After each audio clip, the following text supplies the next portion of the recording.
ગુજરાતના હાલાર પંથકના એક ગામમાં સંધ્યાએ કસુંબલ ચૂંદડી ધારણ કરી આકાશને માંડવે પથારી વાળી છે.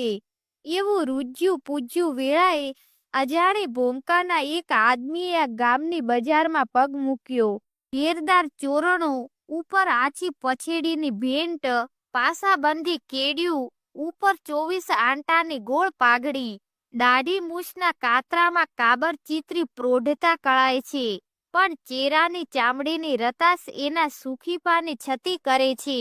ગામના નગરશેઠ સાંજ વેળાના ગરાકને સાચવતા ખાતાવાઈ રોજમેળ અને ઘડિયું જેવા ચોપડાને ઉથાપતા જાય છે અને નામો ખતવતા જાય છે. ગામમાં શેઠનો કરિયાણા ગંધિયાણાનો બહોળો વેપાર અને ગામના દાનસ્તા વેપારીની એની છાપ, એટલે સાંજના હટાણાની ગરાકોની ગીંગ જામી છે. શેઠ ગરાકોની ઘેરામાંથી પેલો પાઘડીવાળો આદમી આગળ આવીને બોલ્યો, એક જણને થાય એટલું સીધું તોડી દો ને. સાવ અજાણ્યો સ્વર સાંભળીને શેઠની નજર દુકાનના બાર શાક બણી મંડાણી. ચોપડામાં વચ્ચે ટચલી આંગળી ટેરવીને ચશ્માને ખૂણેથી ઊંચી થયેલી એક જ નજરે આંગતૂકના ગજને માપી લીધો. થી માથા સુધીના પહેરવેશ અને ચહેરાની ખુરશી ઉપરથી ચતુર વણિકે અનુમાન કર્યું કે આ માલધારી સોરઠનો જ હોવો જોઈએ. આમ કેણી પાથી આવો છો ભાઈ? શેઠે આંગતૂકની ઉપર માયાભરી આંખ ટેકાવી. બહુ આગેથી શેઠ. ગીરના નેહડેથી આવતલે ટૂંકો જવાબ આપ્યો. ઓહો, અમારા હાલારમાં? હા. બળદો વેચવાના હતા. વેચાઈ ગયા? હા. જ્ઞાતિએ? દેવી પુત્ર છું. મારું નામ શામતભા. હવે શેઠ ગાદીએથી ઊભા થયા. આ પંથકમાં કોઈ સગું સાગવું છે ભાઈ? સગું તો માતાજીનું નામ શેઠ, પણ રાંધતા આવડે છે હો. તઈને ચારણ હસી પડ્યો. અરે દેવી પુત્રને હાથે રાંધવું પડે? શેઠે ચોપડાની દોરો બાંધી અને પોતાના દીકરાની સામું જોયું. સંસ્કારી વાણિયાનો દીકરો આંખની ભાષા સમજી ગયો. હા બાપુજી, હમણાં કેવરાવી દઉં. દીકરાએ હળવું હસીને ટૂંકમાં જવાબ આપ્યો. શેઠે શામતભાનો હાથ પકડ્યો. ભગવાનની દયા છે ગઢવી, આજ વાળું મારા ઘરે કરવાનું છે અને રાતવાસો પણ. સવારે તમારે સુખેથી નીકળજો. ગઢવીને શેઠની વાણીમાં આખા હાલરની ખાનદાની દેખાણી. આ પંથક એને હરખાળો ભાષ્યો. પરાણે બાવડું પકડીને શેઠ આ ગઢવીને પોતાના ઘરે લઈ ગયા. વીઘાવટ જેવડા ફળીમાં 10 ભેંસો બાંધેલી હતી. એક ઓસરીએ 4 મોટા ઓરડા વેપાર વાણિજની સાથે શેઠનો દૂધ ઘીનો પણ મોટો વહીવટ ચાલતો હશે એવું લાગ્યું. ફળિયામાં ઢોલિયા ઢળાયા, તડકલા પથરાઈ ગયા, ભેંસું દોહાણી અને શેઠ ગઢવી સાથે વાળું કરવા બેઠા. ઘીમાં તરબોળ બાજરાના સોડમદાર રોટલાને છલકતી તાંસળીમાં દૂધ પીરસાણા. શેઠ જમતા જમતા ઊભા થાય અને ગઢવીની તાંસળીમાં પરાણે દૂધ પીરસે. દીકરો પણ તાન્ય કરે. બાર શાખે ઊભા શેઠાણી પણ આગ્રહ કરે, નિરાંતે વાળું કરજો હો ભાઈ. દેવી પુત્ર અમારે આંગણે ક્યાંથી? આમ વાળું પાણી પરવારી ગઢવી અને શેઠે ફળિયામાં ડોળીએ આવી દેહને લંબાવ્યા. પોત પોતાના પંથકની અને સુખ દુઃખની આડી અવળી વાતો કરી. પછી સુખરાત કરી. સવારમાં જાગ્યા ત્યારે અજાણ્યાપણું ઓગળી ગયું હતું. હાલતી વેળાએ ગઢવીએ શેઠાણીના હાથમાં 5 રૂપિયા આપીને, લો બોન, આ મારું કાપડું.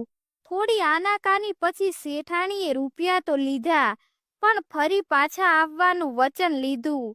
5 રૂપિયા એ સમય સાવ નાની રકમ નહોતી. બોન, તમારા ઘરે ભાણા ભાણીના લગ્નમાં જરૂર આવીશ. જય માતાજી. કરી ગઢવી પંથે પડ્યા. સામત ગઢવી નેહડે આવ્યા. સમય વીતતો રહ્યો અને આ વાત ઉપરથી 15 વર્ષના વાણા વીતી ગયા. ગીરનું જંગલ ગાજે છે. ઝાડે ઝાડ, પાને પાન, પહાડે પહાડ, નદીએ નદી. સાંજ વેળાએ ટાઢા પહોરના ગીત ગણગણે છે. વકીંદરાના આબડખૂબડ રાસ્તાઓ અને ઢાળ ડોળાવને પાર કરતા 20 જેટલા જાનના ગાડા દણેણ દણેણ કરતા ચાલ્યા જાય છે. જાનની હારે 5 વળાવિયા સિપાઈ છે. ગીતો ગવાય છે, વાતોની જકોળ બોલે છે. નદીના વહેણમાંથી અને ઝાડીઓની બુહાડમાંથી આવતો ઠંડો પવન વાતાવરણને પ્રફુલ્લિત કરી રહ્યો છે. જાનૈયા અને જાનડીઓના લગ્નનો ઉમંગ ગીરની રળિયાતની જાણે વાર્તા માંડી રહ્યો છે. અને એકાએક બધું થંભી જાય છે. ધરતીના પેટાળમાંથી ફૂટ્યા હોય એવા 20 લૂંટારા ભેખડ ઉપરથી ધસી આવ્યા ને ગાડાને ઘેરી વળ્યા. ઊભા રાખો ગાડા ની ત્રાડ પડીને ગાડા હાંકનાર થરથરી ઉઠ્યા. વરરાજાની સાથે સૌથી આગળના ગાડે બેઠેલા શેઠ હજુ તો કઈ વિચાર કરે એ પેલા એને લમણે બંદૂકનું નાળચું આવ્યું. ક્યાંની જાન છે એલા?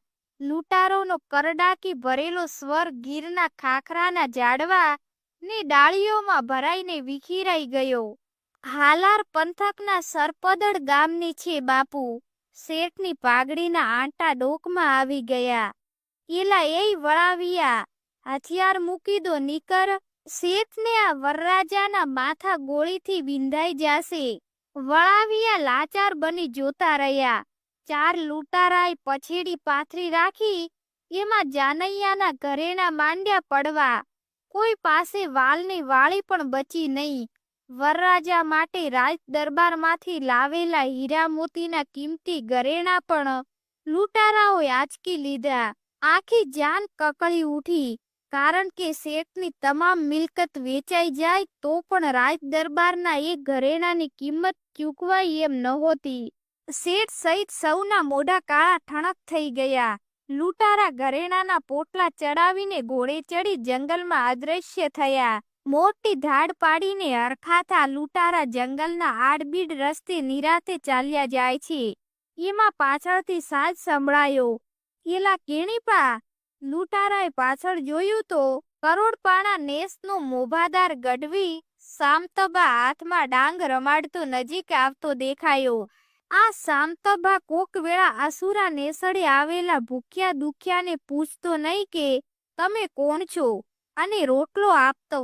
સામતબાની રોટલાની રખાવટથી લૂંટેરા વાકેફ હતા અને અંતરિયાળ ગીરમાં સામતબાનું ઝૂંપડું અન્નપૂર્ણાના આશ્રમ સમાન હતું. આ લૂંટારાએ પણ ઘણીવાર પોતાના પેટની આગ શેકી હતી એટલે ગઢવી પાસે છુપાવવાનો કોઈ અર્થ નહોતો. મોટો હાથ માર્યો છે ગઢવી. વાણિયાની જાન હતી. વાણિયાની જાન? ગઢવીને કપાળે કરચલી પડી. કયા ગામની? હાલાર પંથકના સરપદડની. હે? સામતબા સમસમી ગયા. ઈ તો મારા ભાણાની જાન. રાખો રાખો. સામતબા નાતે વાણિયા વેપારીને પાછા ક્યાં આવ્યું સરપદડ? ઈ વળી તમારો ભાણો ક્યાંનો? એવો કયો નાતો?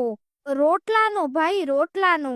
ખરે ટાણે જે આ પેટની આગ ઠારે એની હારે સંબંધમાં નાત જાત નો આવે.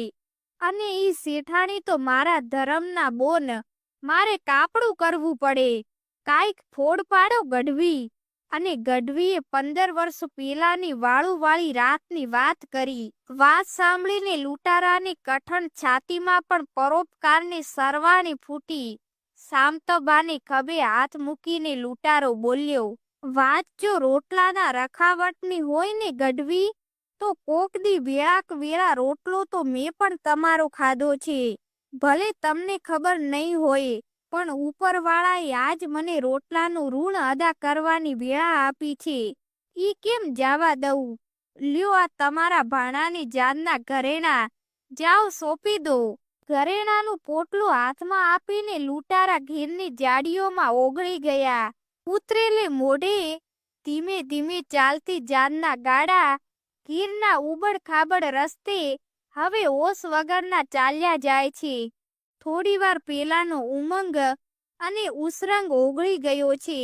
બળદનો ગુગરમાળ પણ હવે જાણે લગન ગીતના છોરને બદલે મરસિયાનો સૂર રેલાવી રહ્યા છે. એવામાં પાછળથી સાજ સંભળાયો, શામળજી શેઠ, લૂંટારાના અવાજથી ફફડેલા જાનૈયાના કાળજા ફરી થડકી ગયા. મૂંઝાશો માં બાપ, લ્યો આ તમારા ઘરેણા પહેરી લ્યો કહીને સામતબા આગળ આવ્યા. તમે કોણ ભાઈ? કહીને શેઠ ગાડેથી નીચે ઉતર્યા. જાનૈયાને ભગવાને વહાર કર્યો હોય એમ હરખાતા પોતપોતાના દાગીના પહેરવા લાગ્યા. મને ન ઓળખ્યો શેઠ? ગઢવી બે ડગલા આગળ આવ્યો ને શેઠે એને નીરખીને જોયો. ઓ સામતબા ગઢવી, તમારે આંગણે મેં રોટલો ખાધો છે, યાદ આવ્યું? અને શેઠે ગઢવીને પોતાની બાથમાં લઈ લીધો. ગઢવીએ ઘરેણા પાછા કેમ આવ્યા એની માંડીને વાત કરી અને શેઠને કહ્યું, રોટલો દેવાનું નીમ તો મેં તમારા ઘરેથી જ લીધું હતું બાપ, અને એનું વળતર પણ આજ તમને જ મળ્યું. અરે તમે તો મારો રોટલો લાખનો કરી દીધો ગઢવી, કહીને શેઠે ગઢવીને ફરી પાછો બાથમાં લઈ લીધો. હવે તો મારે પણ ભાણાભાઈની જાનમાં આવવાનું છે હો બોન, પણ પેલા આ ગરીબને નિહાળે લાપસી ખાઈને પછી જવાનું છે.